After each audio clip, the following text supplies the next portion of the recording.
Guys, ayaw niya magpahawak ang lalaki ng pusa. Oh. Ayaw niya magpahawak, guys. Ang mahal ng pusa na to, nasa 70,000 piso. Nanggigigil ako eh. Hay! Pero baka bigla akong kalmutin. Naku, nanggigigil ako talaga. Ayun. Meron pang isa. Ayan, guys. Pag ganitong magtrabaho tayo, tapos may merong nakikialam. Yan. Yan. Ito rin, ang sarap din itong tirisin. Ang lalaki ng mga pusa nila, oh. Pero mahal ito, guys. Ayan. Naku, Diyos ko, Lord. Inano ko yung sopa nila kasi ang dami niya rin sa loob.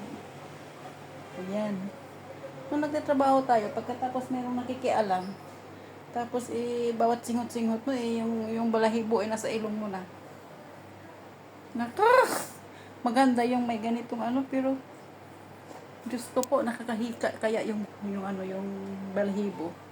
Kaya punta ko dito sa bahay na to, every 2 months. May mga sila, may mga ubo.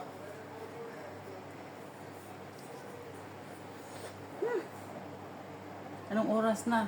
Hindi pa ko nang nalahati. 5 pa ako nito matapos. 2 kwarto palinisin ko. Ayun.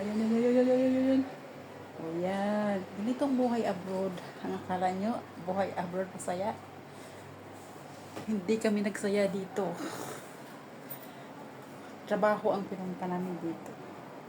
Pero hindi lahat. Pero sa akin talaga ay trabaho. Okay? Kasi ganito ang pinunta natin dito trabaho Kaya ayan, habang ang biyaya ni Lord ay nasa kamay pa natin, huwag nating palagpasin. Kasi once na we refuse to do these things, to accept these things, one blink of your eye, it's disappear. Because once a month lang naman, twice a month, itong bahay na to, itong pusa na ito, is twice a month lang ako nandito. Kaya ayan, solid yung araw ko.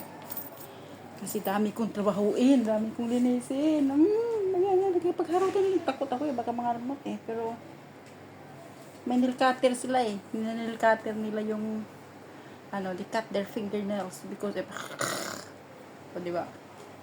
So, thank you so much. Don't forget to like and subscribe my YouTube channel. Naglipara na yung balahibo. Rose 13185 or I will back my original name because in Facebook now I back my original name, Rosalie Rose Sebelia. Sibelia na tayo ngayon kasi hindi na tayo nagsasama Kasi mahirap ipilit ang buhay. O baka gaya tayo doon sa So okay, so continue to work, guys. So thank you so much for watching and like and follow all my videos, especially those fake imposter, Prince Hamdan Paza, na may nagpapasalamat na naman sa atin dahil na naibsan yung kanilang pang-scam sa kanila. At ang sabi niya ay nag-iyakan daw yung mga kasamahan niya sa trabaho or kaibigan niya dahil nung nakita nila yung post ko. So totoo po yan, guys. Kapag plus 2, 3, 4 Nigeria po yan. So, huwag kayong maniwala sa kanila na Prince Hamdan sila kasi lahat sila ay Prince Hamdan Paza. But the truth, it's not. It's fake. Okay? So, thank you so much and have a nice day. Bye-bye. God bless you. Happy Sunday.